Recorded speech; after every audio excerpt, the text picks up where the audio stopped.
ఈ కామెంట్ అయితే రిపీటెడ్‌గా వస్తుంది నాకు. శైలక్క మీ ప్రెగ్నెన్సీ జర్నీ మాతో షేర్ చేసుకోండి అనేసి. నా ప్రెగ్నెన్సీ జర్నీ అయితే చాలా టాస్క్‌లైతే నేను కంప్లీట్ చేసొచ్చాను. సో, ఒక్క వీడియోలో అవ్వదు కాబట్టి నేను పార్ట్‌గా చెప్తూ ఉంటాను. ఓకేనా ఫ్రెండ్స్?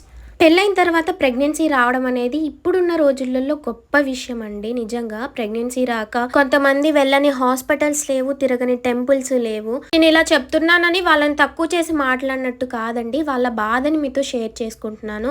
మన వీడియోస్ చూసి చాలా మంది కూడా ఈ బాధని ఫేస్ చేసిన వాళ్ళు ఉన్నారు. ఇప్పుడు చేస్తున్న వాళ్ళు కూడా ఉన్నారండి. ప్రెగ్నెన్సీ అనేది చాలా ఇంపార్టెంట్ ఒక ఆడపిల్ల లైఫ్లో.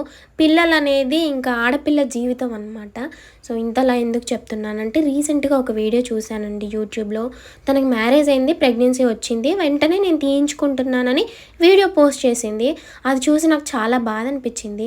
నీకు అంతలా తీయించుకోవాలనుకుంటే పబ్లిక్‌లో చెప్పకుండానే తీయించేసుకోవచ్చు కదా! అయినా ప్రెగ్నెన్సీ వచ్చిన తర్వాత అసలు పిల్లల్ని ఎలా చంపుకోబుద్దయిద్దో నాకైతే అర్థం కాదు. పెళ్ళైన తర్వాత పిల్లలు వద్దు అని అనుకునే వాళ్ళు ఎవ్వరు ఉండరండి ఈ రోజుల్లో అయితే. సరే నువ్వు వద్దని అనుకుంటున్నావు. అలాంటప్పుడు ముందే ప్లాన్ చేసుకోవాలి కదా ప్రెగ్నెన్సీ రాకుండా ఉండడానికి. అందులో ఒకటి నువ్వు చదువుకున్న దానివే కదా, మినిమం కామన్ సెన్స్ ఉంటుంది కదా. నేను ఎందుకు ఇలా చెప్తున్నానంటే నాకు చాలా బాధ అనిపించింది.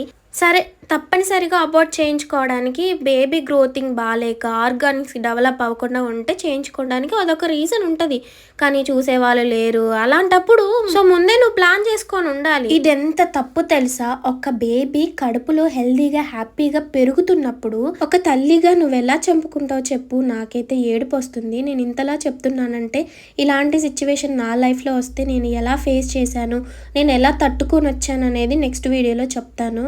ఇలా ఉన్నారేంటండి బాబు. అయినా దేవుడేంటో పిల్లలు వద్దు అని అనుకున్న వాళ్ళకే ఇస్తారు. పిల్లలు కావాలి అని ఉపవాసాలు ఉండి గుళ్ళ చుట్టూ తిరిగి హాస్పిటల్స్ లో వేలకు వేలు ఖర్చు పెట్టినా వాళ్ళకైతే ఇవ్వరు. నాకైతే చాలా బాధ అనిపిస్తుంది, కోపం వచ్చేస్తుంది. అసలుకి ఎందుకు ఇలా ఉంటారు? మినిమం కామన్ సెన్స్ లేకుండా మీరు నన్ను ఏమన్నా పర్లేదు. సో నాకైతే చెప్పాను కదా ఎంత బాధ అనిపిస్తుందంటే. నాదొక చిన్న సజెషన్ అండి. ఏంటంటే మ్యారేజ్ అయిన తర్వాత ఇప్పుడే మాకు పిల్లలు వద్దు, మేము లైఫ్ని బాగా ఎంజాయ్ చెయ్యాలి అని అనుకుంటే మీరు ప్రెగ్నెన్సీ రాకుండా ముందే తీసుకోవాల్సిన జాగ్రత్తలు తీసుకోండి.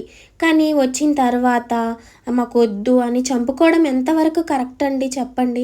నిజంగా చెప్తున్నాను, పిల్లలు అనేది దేవుడిచ్చిన వరం అండి, గొప్ప బహుమానం. దాన్ని దేవుడిచ్చినప్పుడే మనం తీసుకోవాలి. మనకి కావాలి అన్నప్పుడు అవి మనకు దొరకదు. అర్థమైందా ఎందుకు చెప్తున్నానో? అర్థం చేసుకోండి. మీరు నన్ను తిట్టుకుని